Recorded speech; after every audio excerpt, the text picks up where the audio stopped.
Shalom, bertemu lagi di renungan hari ini. Terima kasih ya kepada Tuhan kita diberi kesempatan baru bisa menyisihkan waktu kita ya dengan membaca dan merenungkan ayat firman Tuhan. Kiranya kita semakin dikuatkan, kita semakin bertumbuh kuat ya, berakar kuat di dalam Tuhan Yesus. Apapun yang kita lakukan, kita tahu tujuan kita. Apapun yang kita lakukan, kita tahu menyenangkan hati Tuhan adalah satu-satunya hal yang harusnya kita lakukan dengan melakukan apapun yang menjadi kehendak Tuhan.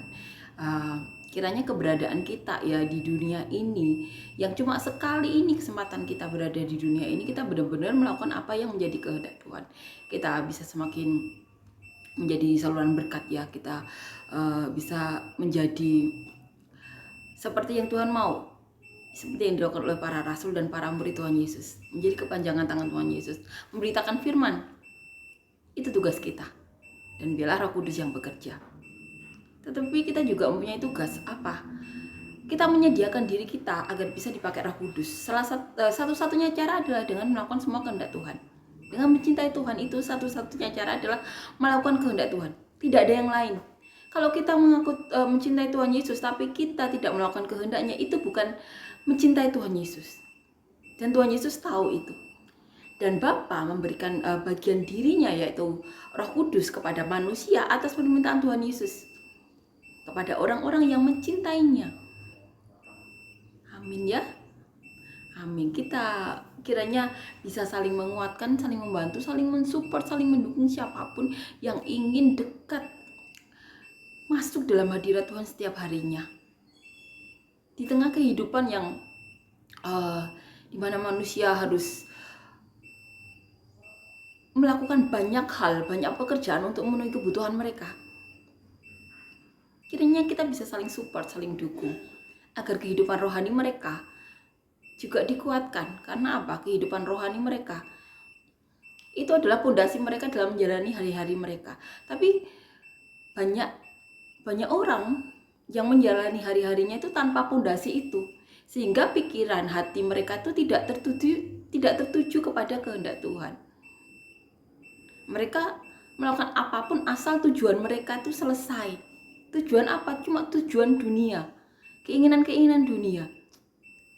Amin ya, makanya Tuhan Yesus sampai datang ke dunia. Merekrut para murid. Kemudian menemui banyak rasul saat kebangkitannya sebelum naik ke surga. Itu tugas manusia, itu tugas kita. Untuk melakukan apa yang menjadi kehendak Tuhan, menyampaikan firman Tuhan. Menyampaikan firman Tuhan itu kita juga menyediakan diri untuk bisa dipakai oleh Roh Kudus, agar kita berdampak. Itu kita memerlukan Roh Kudus. Jangan biarkan keberadaan kita di dunia yang sekali ini kita menjadi batu sandungan, atau tidak melakukan apa yang menjadi kehendak Tuhan. Amin ya. Amin. Kita akan nyanyikan lagu yang pertama.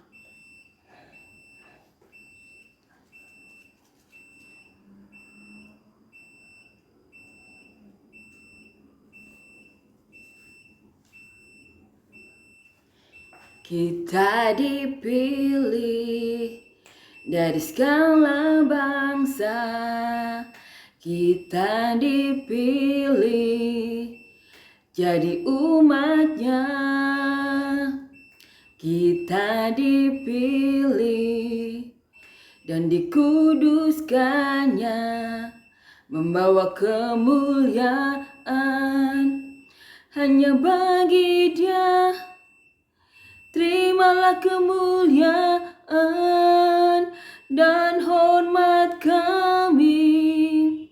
Terimalah sembah kami, pujian kami. Terimalah kemuliaan dan hormat kami. Terimalah sembah dan pujian kami. Amin ya. Amin. Kita akan lanjutkan membaca dan merenungkan ayat firman Tuhan, diambil dari Kisah Para Rasul pasal yang ke-27 ayat 1 sampai 13. Judul perikopnya Paulus belayar ke Roma. Setelah diputuskan bahwa kami akan berlayar ke Italia, maka Paulus dan beberapa orang tahanan lain diserahkan kepada seorang perwira yang bernama Julius dari pasukan kaisar. Kami naik ke sebuah kapal dari Andramitium yang akan berangkat ke pelabuhan-pelabuhan di sepanjang pantai Asia. Lalu kami bertolak. Aristarkus, seorang Makedonia dari Tesalonika, menyertai kami. Pada keesokan harinya, kami singgah di Sidon. Julius memperlakukan Paulus dengan ramah dan memperbolehkannya mengunjungi sahabat-sahabatnya, supaya mereka melengkapkan keperluannya. Oleh karena angin sakal, kami berlayar dari situ menyusur pantai Siprus. Dan setelah mengarungi laut di depan Kilikia dan Pamfilia, sampailah kami di Mira, di daerah Likia. Di situ perwira kami menemukan sebuah kapal dari Alexandria yang hendak berlayar ke Italia. Ia memindahkan kami ke kapal itu. Selama beberapa hari berlayar, kami hampir-hampir tidak maju dan dengan susah payah kami mendekati Knidus. Karena angin tetap tidak baik, kami menyusur pantai Kreta melewati Tanjung Salmone. Sesudah kami dengan susah payah melewati tanjung itu, sampailah kami di sebuah tempat bernama Pelabuhan Indah dekat kota Lasea. Sementara itu sudah banyak waktu yang hilang. Waktu puasa sudah lampau dan sudah berbahaya untuk melanjutkan pelayaran. Sebab itu Paulus memperingatkan mereka, katanya, "Saudara-saudara, aku lihat bahwa pelayaran kita akan mendatangkan kesukaran-kesukaran dan kerugian besar. Bukan saja bagi muatan dan kapal, tetapi juga bagi nyawa kita. Tetapi perwira itu lebih percaya kepada jurumudi dan nahkoda daripada kepada perkataan Paulus. Karena pelabuhan itu tidak baik untuk tinggal di situ selama musim dingin, maka kebanyakan dari mereka lebih setuju untuk berlayar terus dan mencoba mencapai kota Phoenix untuk tinggal di situ selama musim dingin.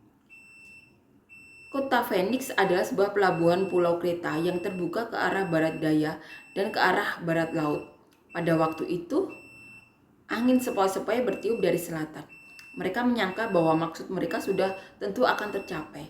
Mereka membongkar sauh lalu berlayar dekat sekali menyusur pantai Kreta.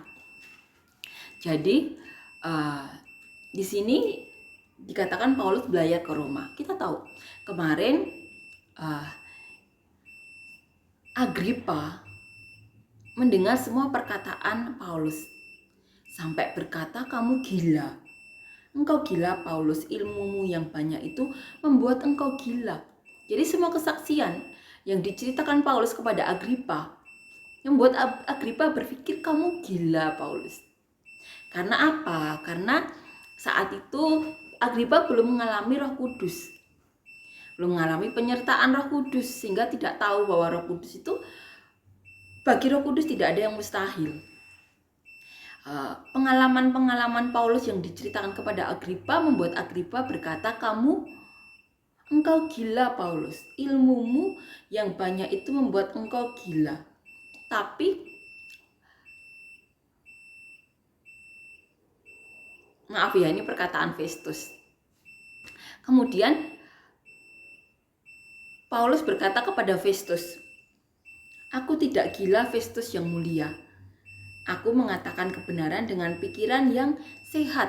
Dikatakan di ayat ini ya, 25. Jadi setiap perkataan yang didengar Paulus itu, Festus menganggap Paulus itu gila. Dan di situ Agripa berkata, "Hampir-hampir saja kau yakinkan aku menjadi orang Kristen."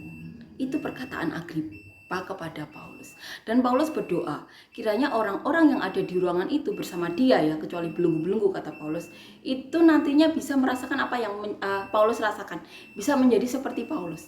Nah, setelah peristiwa itu, ternyata Paulus diajak berlayar ke Roma. Dikatakan setelah diputuskan bahwa kami akan berlayar ke Italia, maka Paulus dan beberapa orang tahanan lain diserahkan kepada seorang perwira yang bernama Julius dari pasukan kaisar. Nah, di situ diceritakan bahwa tujuannya itu ke Roma. Nah,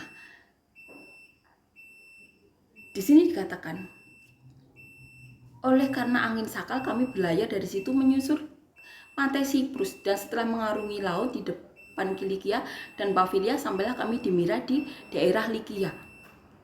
Di situ kami menemukan sebuah kapal dari Alexandria yang hendak belajar ke Italia. Ia memindahkan kami ke kapal itu. Nah,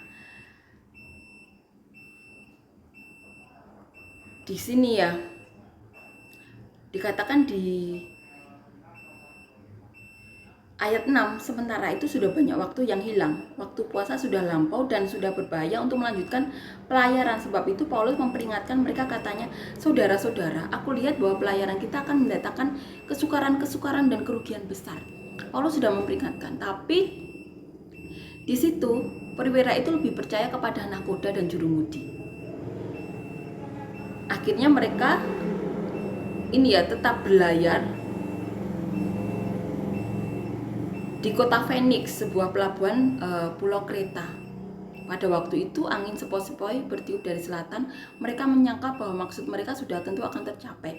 Mereka membongkar Saul lalu berlayar dekat sekali menuju pantai Kreta. Di sini mereka tidak mendengarkan Paulus, dan besok kita akan membahas bagaimana kapal itu akan kandas. Amin ya. Ini benar-benar memperingatkan kita bahwa orang-orang yang diurapi Tuhan seperti Paulus, walaupun setiap yang diurapi itu punya talenta beda-beda, tapi di situ Paulus diberi karunia ya, bisa mengetahui apa yang akan terjadi di depan. Karena seperti Roh Kudus ya, Roh Kudus memberitahu apa yang akan terjadi di depan, di waktu ke depan, karena pemberitahuan Tuhan Yesus yang mereka dengar. Amin ya. Kiranya kita semakin dikuatkan, kita semakin berakar kuat dalam Tuhan Yesus. Amin ya. Terima kasih Tuhan untuk semua perkataanmu, terima kasih untuk kebaikanmu. Kiranya berkat-Mu melimpah dalam hidup kami. Siapapun yang sakit, Kau berikan kesembuhan mujizat. Siapapun yang membutuhkan pasangan hidup, Kau berikan pasangan hidup daripadamu. Siapapun yang membutuhkan pekerjaan, Kau berikan pekerjaan yang benar-benar daripadamu. Dan biarlah apapun yang memiliki masalah, Kau berikan jalan keluar, solusi, hujan berkat dan terobosan-terobosan daripadamu. Terima kasih Yesus, Kau benar-benar nyata, benar-benar ada dalam hidup kami. Dalam nama Tuhan Yesus, amin.